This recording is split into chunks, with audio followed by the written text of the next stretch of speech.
¿verdad? Y pues cuando hablamos de esa libertad de género vemos cosas que son complicadas porque es que Dios creó al hombre y la mujer, no es más. Hace 8 días, 10 días estábamos hablando con el doctor Patián que vino de Uruguay y estuvimos en varias iglesias compartiendo de dónde vienen esos problemas morales. Y veíamos que todo este problema moral viene porque el hombre se ha separado de Dios. Por eso el necio en su corazón dice, no hay Dios. Y ese hombre que se ha separado de Dios, que niega a Dios en su corazón, pues obviamente está sin valores morales. No tiene principios, no tiene Dios en cuenta, ¿verdad? ¿Y qué hacen ellos? Pues buscan lo suyo. Porque es que cada uno lo usa por lo suyo. Aquí Dios no cuenta para nada. Entonces lo importante es el egoísmo que habita en el corazón de estas personas, ¿verdad? El necio dice en su corazón, no hay Dios. Y como no hay Dios, entonces yo tengo que buscar lo mío. Y a mí esto es lo que me gusta, entonces esto es lo que se hace. Pero que Dios dice eso, no, es que ¿cuál Dios? Y es que Dios no existe como tal, no hay Dios. Entonces, como no hay Dios, yo puedo hacer lo que yo quiera, como quiera. Claro, hay algunas doctrinas que hablan de que Dios es todo y que toda chispita es pequeños hijos de Dios, también para decir que todo tiene que ver con Dios, ¿verdad? Ahora, esta parte cuando dice que buscan lo suyo también tiene que ver que básicamente lo que quieren es cubrir sus pecados. Es tener una excusa para continuar pecando o para pasar por alto al juez de evitar el juicio. Es decir, si no hay un Dios, ¿quién me puede juzgar a mí? Si no hay Dios. Entonces, como no hay quien me juzgue a mí, yo puedo hacer lo que quiera. Y entonces yo busco lo mío propio porque no hay Dios, ¿verdad? El enfoque de estas personas está en disfrutar de la vida en este momento.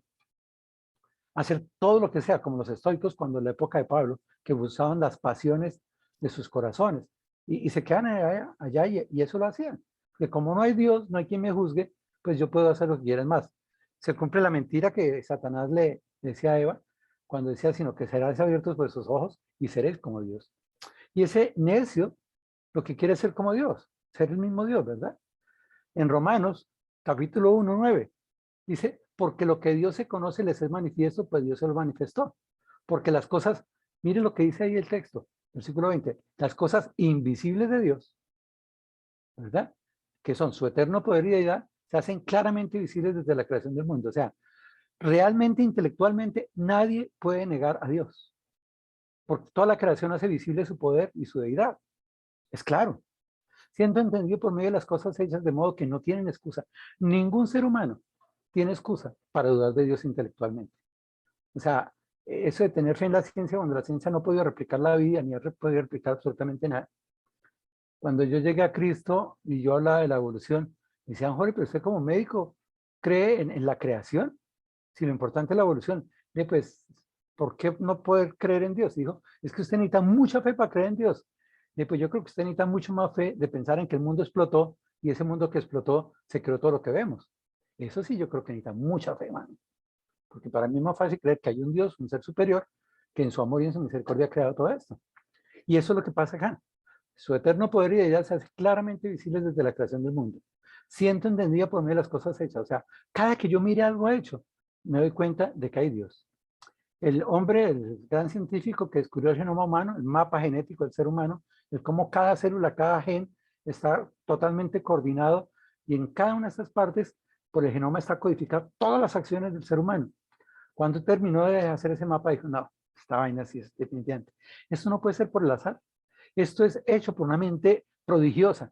Y si esa mente se llama Dios, pues es Dios. No hay nada más que hacer. O sea, no hay nadie que pueda decir, viendo la creación de Dios, que no hay un poder y una deidad ahí. Pero ¿cuál es el problema? El versículo 21. Pues habiendo conocido a Dios, mire el problema. Habiendo conocido a Dios, no le glorificaron como a Dios, ni le dieron gracias. El gran problema es que el hombre conoce a Dios. El hombre sabe que Dios sí existe. Pero el problema es que no quieren ni glorificarlo a él, ni darle gracias. Sino que se envanecieron en sus razonamientos y su necio corazón fue entenebrecido. Ahí está el problema. Como ese corazón fue lleno de tinieblas, entonces por eso ellos dicen, no hay Dios. ¿Y qué fue lo que sucedió? Versículo 22. Profesando ser sabios, se hicieron necios. Ese es el problema del ser humano. Que mientras más quiere saber y más prepotencia quiere tener, se hace necio. Y entonces empieza a dudar de lo único que es totalmente comprobado, que es Dios. Cuando decimos que no hay Dios, vemos que hay tres cosas que hace ese necio. O sea, lo primero es que dice, no hay Dios, ¿verdad? Lo dice en su corazón. ¿Y qué hace? Se han corrompido, hacen obras abominables y no hacen el bien. El problema que podemos ver en Colombia es que ha habido tanta corrupción que esa corrupción permea a todos los lados. Entonces ya no se hace un negocio, sino es con algo de por medio. De hecho, uno va ahorita a una parte a comprar, le dicen, ¿la quiere con factura o sin factura para que salga más barato y no le cobro el IVA? Todo se ha corrompido, ¿verdad? Todas las cosas se han corrompido. Y entonces, como las cosas han corrompido, entonces la gente, cuando toda esa corrupción llega a su mente, a su corazón, empieza a hacer obras abominables. Miren lo que es ahí. Hacen obras abominables. Y obviamente, si la gente se ha corrompido y hace obras abominables y no tienen valores, ni tienen moral, pues entonces dejan de hacer el bien. No hacen el bien, ¿verdad? No hay quien haga el bien. Ahora, como se han corrompido, hacen obras abominables, no hacen el bien, entonces lo que hacen es pervertir a una persona. Eso es corrupción. La palabra corrupción es pervertir a una persona. Es causarle un daño moral con malos consejos o con malos ejemplos. Eso es corromper. Corromper no es solo romper algo, sino es como pervertir a alguien y le causa daños morales porque ataca la moralidad del ser humano. ¿Y cómo lo hace? Con malos consejos o con malos ejemplos. Porque es que la corrupción se transmite. Y se transmite por lo que escuchamos o por los ejemplos que vemos. Y ese es el problema de la sociedad. Entonces el problema de Colombia es que cada vez queremos mostrar cosas inadecuadas. Entonces ya con esto de la libertad de género y con el derecho al cuerpo humano y que podemos abortar, pues todo esto se va permeando y entonces la gente ya da por hecho que eso sí sirve y las cosas de Dios no sirven. El gran problema es que no solo hacen las cosas, no hay quien haga el bien, no solo hacen las cosas, sino que desean convencer a todos para vivir y actuar bajo sus esquemas y perder valores. Ese es el problema de la corrupción, que no solo hacen las cosas mal, no solo buscan lo suyo, no solo quieren las ganancias para ellos solos, sino que llegan a modificar a las otras personas para que cumplan eso. De hecho, en Romanos, capítulo 1, versículo 32, dice, quienes habiendo entendido el juicio de Dios, que los que practican tales cosas son dignos de muerte. Pero mire, no solo las hacen, sino que también se complacen con los que las practican. Esa es la corrupción. La corrupción no es solo que yo o una persona haga el mal a otros, que no haga el bien, sino que permea, lleva a otras personas, las pervierte para que esas personas también caminen en esa corrupción. Y esa corrupción se va transmitiendo y eso viene en el corazón, donde se pierden los valores y entonces donde llega a decir, no hay Dios y como no hay Dios, yo puedo hacer lo que yo quiero. Entonces, yo quiero que entendamos que sin volver a Dios no puede haber cambio. Si el problema es de necesidad y corrupción del hombre, y si en su corazón está el que no hay Dios, y si por hecho no está Dios, no hay quien me juzgue y hago las cosas mal, entonces la única forma de poder cambiar la corrupción es volviendo a Dios. No hay otro parámetro. En Tito, capítulo 1, versículo 15, dice, todas las cosas son puras para los puros, mas para los corruptos, para los corrompidos e incrédulos, nada les es puro, pues hasta su mente y su conciencia están corrompidas. Mire que la corrupción no solo es un acto que realiza el ser humano, sino que la corrupción es algo que penetra su mente y que cauteriza su conciencia. Y esa conciencia cauterizada no le cuesta ningún trabajo hacer todo lo malo que sea. De hecho, no hace el bien, hace lo malo. ¿Por qué? Porque su mente y su conciencia están corrompidas. ¿Dónde está lo más grave? Lo grave es que no solo es así, sino que enseña a sus hijos, a sus alumnos, a sus vecinos, a todos los que le rodean a hacer eso, ¿verdad? Dice en el Salmo 111, versículo 10, el principio de la sabiduría es el temor de Jehová. Buen entendimiento tienen todos los que practican sus mandamientos. Pero ¿qué pasa? Que en en su corazón no hay Dios. Y si no teme a Dios, entonces no tiene entendimiento. Por eso dice, profesando ser sabios, se hicieron necios. Ese es el problema. Que hay gente que quiere pensar que sabe mucho y que su conocimiento lo ha envanecido, lo ha llenado. El problema es que ese conocimiento lo ha hecho necio porque ha dudado de Dios. Ese es el problema, ¿verdad? Entonces, como no obedecen a Dios, como no sienten temor de Dios, y fuera de eso no practican la palabra de Dios, porque ni la buscan, porque es que ese es el principio de la sabiduría. Ellos, profesando ser sabios, se hicieron necios. La necedad no es más sino no entender el principio de la sabiduría, que es el temor de Jehová. Y que esas personas que temen a Jehová deben tener buen entendimiento para practicar la palabra de Dios. El Proverbios capítulo 1, versículo 7, que es un versículo que nos sabemos muy bien, dice, el principio de la sabiduría es el temor de Jehová. Luego, si queremos dejar la corrupción, tenemos que empezar por buscar la sabiduría. Porque el problema es que profesaron ser sabios y se hicieron necios. El problema es que el ser humano se divide en el sabio y en el necio. El sabio es aquel que busca a Dios, el necio es el que duda de Dios, el que dice en su corazón no hay Dios. Y si no tiene temor de Jehová, pues lo que hace es despreciar la sabiduría y la enseñanza. Entonces yo pienso que nuestro país sí puede cambiar, claro que sí puede cambiar. Obviamente que sí, porque muchos países han cambiado, pero que el cambio no es dado por el gobierno ni por la política, sino el gobierno solo es permitido cuando el evangelio penetre la sociedad entera. Cuando el creyente tome las armas del evangelio y pueda llevar la palabra de verdad a todos para que se arrepientan y sus vidas sean cambiadas. Y sentamos temor de Dios para decir si hay un Dios grande, si hay un Dios poderoso y si hay un juicio para el ser humano.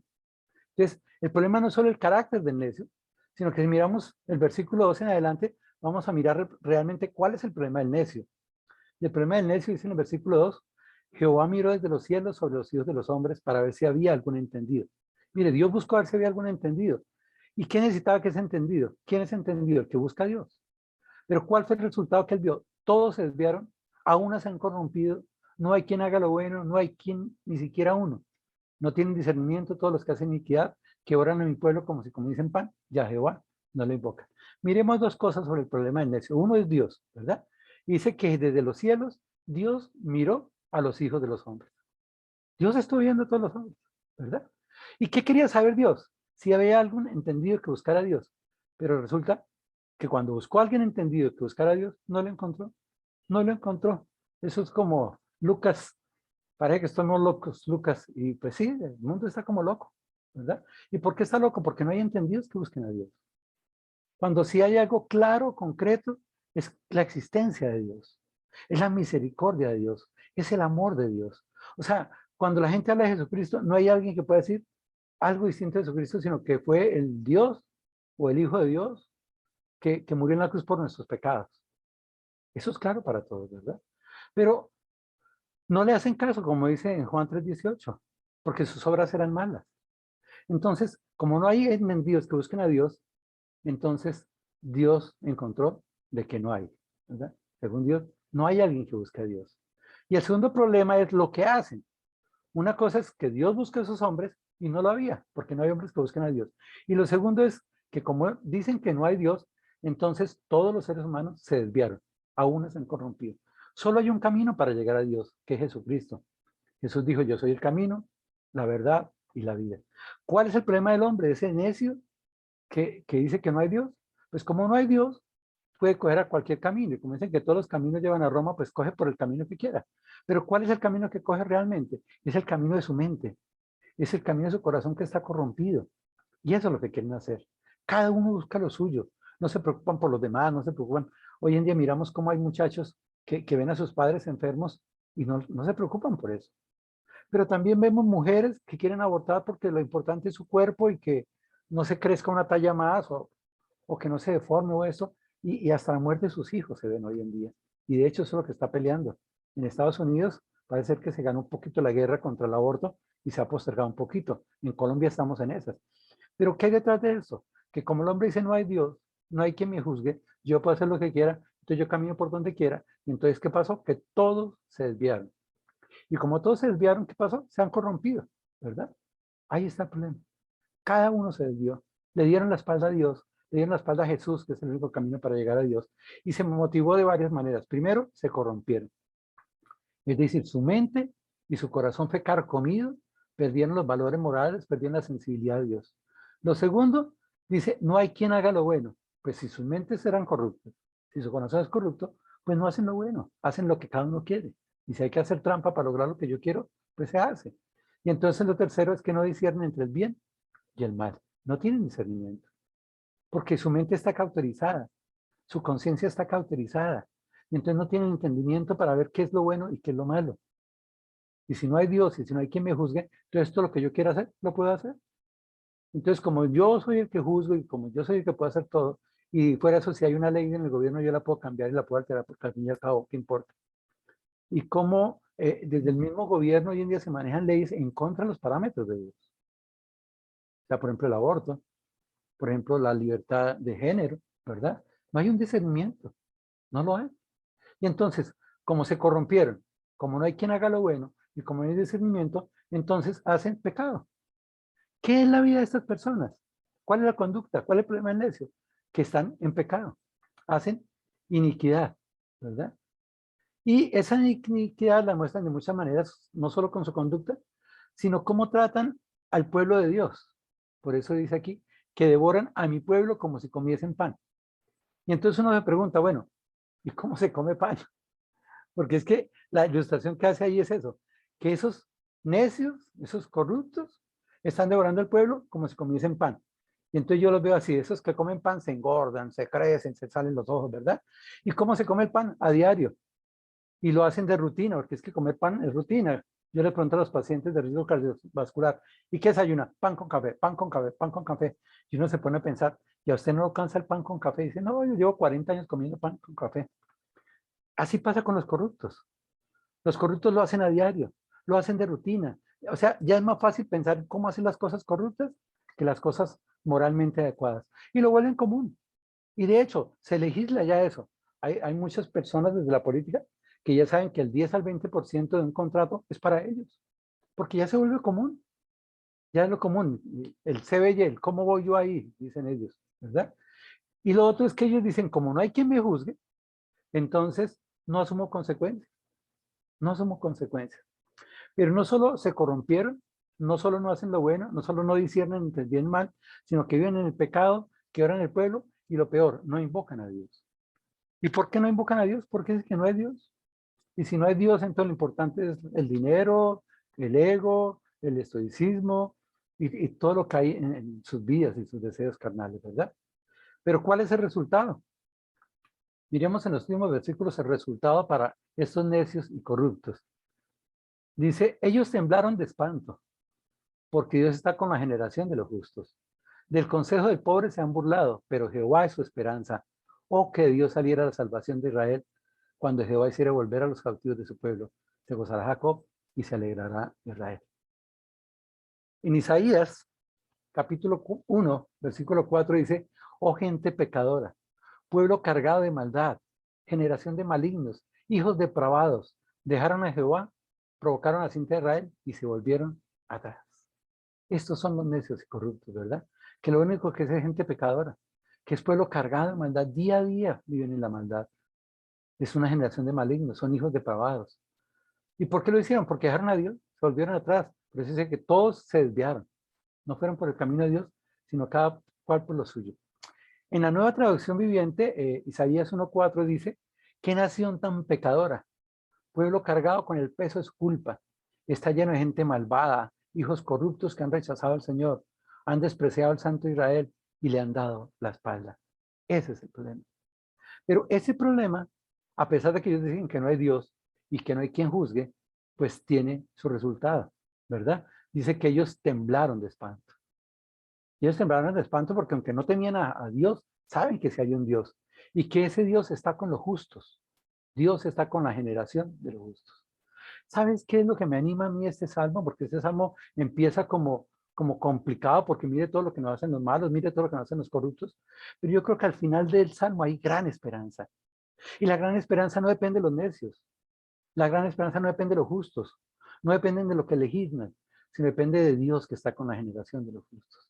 Eso es lo importante. Y cuando Dios está con la generación de los justos, podemos estar contentos, podemos disfrutar de la vida, porque sabemos que es el hombre el que es malo, el que es corrupto, el que come su pueblo como si fuera pan, ¿verdad?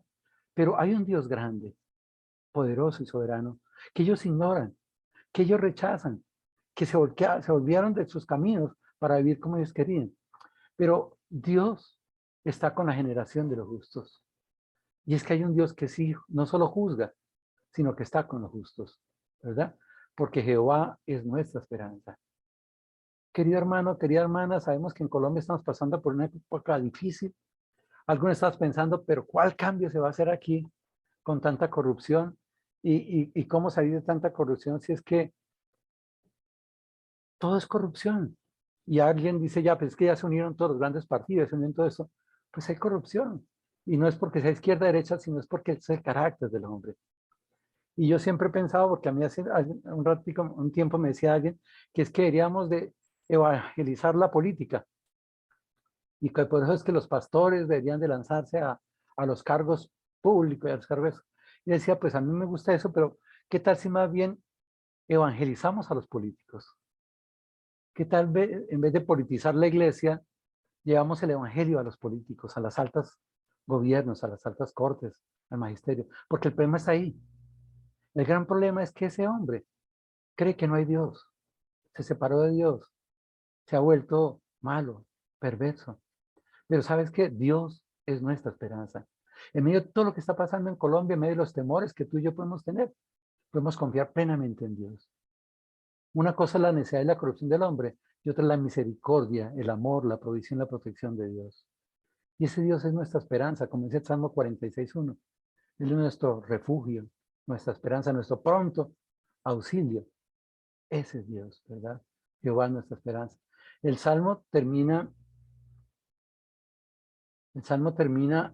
diciendo, oh, que de Sión saliera la salvación. Y es algo que debemos de interrogar y preguntarnos y vivir admirados. Y es que yo entiendo que esto tiene mucho que ver con el pueblo de Israel y cómo estuvo cautivo durante muchos años y cómo viene ese destierro, ese cautivo a su tierra prometida. Y el salmista empieza a decir eso, que es que esos gobiernos al lado se han corrompido, se han dañado y quieren comérselos a ellos como si fueran pan y quieren destruir a ellos, ¿verdad? Pero hay una esperanza. El final del Salmo dice, oh, que de Sión saliera la salvación, ¿verdad? Eso es lo lindo. Que de Sión va a salir la salvación de Israel. Cuando Jehová hiciera volver a los cautivos de su pueblo, se gozará Jacob y se alegrará en Israel. Y yo creo que eso estuvo bueno para Israel. Pero también creo que igualmente Dios, que es el mismo ayer, hoy y siempre, tiene promesas para nosotros. Y tiene promesas de que Dios está con la generación de los justos también en este tiempo. Y Dios cuida a los suyos, y Dios cuida a sus hijos, y Dios los protege. Y si nosotros vamos a Él escucha nuestras oraciones, escucha nuestros clamores y actúa en medio de eso. No sé qué irá a pasar con Colombia, pero estoy totalmente convencido de que el problema es que el hombre se vuelva a Dios, pero también es que los que estamos con Dios confiamos en Dios. No podemos estar desesperanzados, porque el texto dice que Jehová es nuestra esperanza. ¿A quién vamos a mirar? ¿En quién vamos a confiar? ¿En los políticos de turno? ¿En el presidente de turno? ¿O en el Dios de Israel? Ese Dios grande, poderoso y soberano, que salmo tras salmo estamos viendo continuamente, ¿verdad? Y cómo aprendemos de ese gran Dios que es poderoso, que es soberano, y que el hombre tan solo es una amistad de lo que Dios le dio, pero nunca podemos estar por encima de Dios. Siempre Dios estará allí. Y no estamos solos. Dice que de Sión saldrá la salvación. Eso es lo importante. Que hay una salvación y que a través de Jesús podemos tener la salvación eterna también. Que podemos confiar en Él. Y no sé si hay algún amigo en este momento escuchándonos. Pero lo más importante no es lo que vivamos en este mundo, en este momento, sino lo que viene por la eternidad. Y Dios, a través de Jesucristo, quiere darnos la eternidad, confiando en Él, en su amor, en su misericordia, porque Jesús pagó en la cruz por nuestros pecados. Él es la salvación. Y si tú no has creído en Él, yo te invito a que lo aceptes a Él. No seas necio. Tal vez tú querías ser sabio por mucho tiempo y te pasa lo de estos que profesando ser sabios se hicieron necios y se retiraron de Dios. Si hay algo importante para el ser humano, volverse a Dios. Él está con los brazos abiertos, queriendo que nosotros vayamos a Él, que lleguemos a Él y que Él sea nuestro protector y nuestro proveedor. Te invito a que busques en la palabra de Dios, a que te congregues en la iglesia, a que participes de las enseñanzas continuamente, pero también a que obedezcas, porque el texto decía eso, ¿verdad? No solo creer en Dios, sino obedecer su palabra, para que tú y yo sigamos creyendo. En Isaías, capítulo 40, versículo 28 dice, ¿no has sabido? ¿No has oído que el Dios eterno es Jehová, el cual creó los confines de la tierra? Y sabes que Dios no desfallece ni se fatiga con cansancio, y su entendimiento no hay quien lo alcance. Él da esfuerzo al cansado y multiplica las fuerzas al que no tiene ninguna. Los muchachos se fatigan y se cansan, los jóvenes flaquean y caen, pero los que esperan a Jehová tendrán nuevas fuerzas, levantarán alas como las águilas, correrán y no se cansarán, caminarán y no se fatigarán. ¿Sabes? Que hay un Dios grande, poderoso, soberano, que no se desfallece, que no se fatiga, que no se cansa, que tiene gran entendimiento y sabe lo que estamos pasando en Colombia, sabe lo que viene en Colombia. Pero lo lindo es que Él da fuerzas al que está cansado. Y aun si no tuviéramos fuerzas, Él nos las multiplica. Tal vez estamos desesperanzados por lo que está sucediendo en nuestro país, por el presidente, y tal vez algunos están pensando, después del 7 de agosto yo me voy, o no sé qué va a pasar. Nada. Ahora es cuando más tenemos que la rodilla y confiar en ese Dios que nos da fuerza, que nos multiplica la fuerza, ¿verdad? Porque aunque los muchachos se fatiguen y se cansan, aunque los jóvenes flaquean y caen, los que esperan en Jehová siempre tendremos nuevas fuerzas. Levantaremos alas como las águilas, correremos y no se cansarán, caminaremos y no nos fatigaremos. Es seguir adelante con el Evangelio, es creerle a Dios, es buscar a Dios y es actuar como Dios quiere que actuemos. ¿Qué pues diremos a esto? Si Dios es por nosotros, ¿quién contra nosotros? Eso es lo importante, que Dios es nuestra esperanza y en Él es en el que creemos y en Él es al que nos acogemos y a quien buscamos. Por eso dice el versículo del Salmo 3, en paz me acostaré y así mismo dormiré, porque solo tú, Jehová, me haces vivir confiado. Querido hermano, querida hermana, queridos amigos, lo lindo de todo esto es que sí podemos descansar porque confiamos en Dios. No sabemos qué va a hacer el hombre y no nos preocupamos por eso, porque la venganza es de Dios, porque es Dios quien cuida a los justos. Nosotros lo que tenemos que hacer es tratar de llevar el evangelio a esas personas para que su corazón sea quebrantado y para que crean en Dios y dejen de ser corruptos y necios. En paz me acostaré y así mismo dormiré, porque solo tú, Jehová, me haces vivir confiado. Amado Dios, Padre Santo, te alabamos y te damos infinitas gracias por tu amor, por tu misericordia, tu bondad para con nosotros, Señor. Gracias, Padre, porque este mensaje que puede empezar con una situación un poquito estresante, cuando vemos cómo el pueblo, los justos, son consumidos por esos necios y corruptos, que dicen que no hay Dios y que no hay juicio para ellos. Pero estamos seguros y entendemos que sí hay juicio para ellos, porque Dios lo ha prometido y Dios cumple lo que promete. Y Dios es soberano, Dios es poderoso. No hay quien quite su mano cuando Él la extiende, ¿verdad? Y gracias porque si hay esperanza para nosotros, si hay esperanza para tu pueblo, si hay esperanza para tu iglesia, porque tú estás pendiente de eso, Señor. Enséñanos a buscar el reino de su justicia y creer que todas las demás cosas serán añadidas. Y enséñanos a llevar el evangelio a estas personas que necesitan tanto de ti. En Cristo Jesús. Amén. Muchas gracias, hermano. A usted, hermano Jorge, Señor lo bendiga siempre. Gracias, hermano Jorge. Jorge, el Señor le bendiga. Gracias, hermano. Muchas gracias, hermano, por el mensaje. Hermano. Bien, hermanos, buenas noches para todos. Los hermanos varones, recordarles mañana tenemos en la tarde reunión de hermanos a las 4 de la tarde. Las damas tienen reunión a las 7 de la noche. Y el jueves reunión de oración. Todos invitados. Feliz noche para todos. Que el Señor les bendiga. Dios les bendiga, hermano. Buenas noches. Hermanito, saludos. Para usted, hermano. Feliz noche para Señor. Le todos, mandé hermano. a Edwin Dios las les fotos de la bendiga. presentación. Esto no lo Está, trae. hermano. Ah, bueno. Hermanos. Dios les Hasta luego, bendiga. hermanos, que estén muy bien. Hasta mañana, hermanos. Para Que el Señor los todos, bendiga a hermano. todos. Feliz noche para todos. Dios les bendiga. Dios les bendiga.